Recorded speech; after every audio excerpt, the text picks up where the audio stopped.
I guess? 34. 126. 52. 100. Maybe 24. 15. 56. 64. This was my first experience with robotics ever, and it was very fun. Just having the robot go through a line and follow the black man. I never really knew anything about metros. This was my first time today, and I never knew there were 6 lines, 85 stations in total, and the different ways in which metros goes. But it was extremely fun. I would like to thank Airbus Foundation.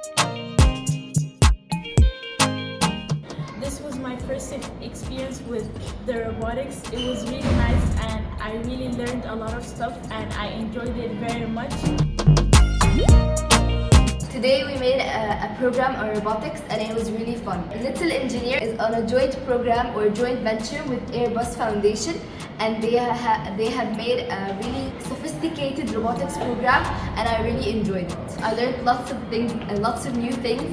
How to program robotics. I had known nothing about robotics or programming at all, so this really made me open my mind onto new ideas.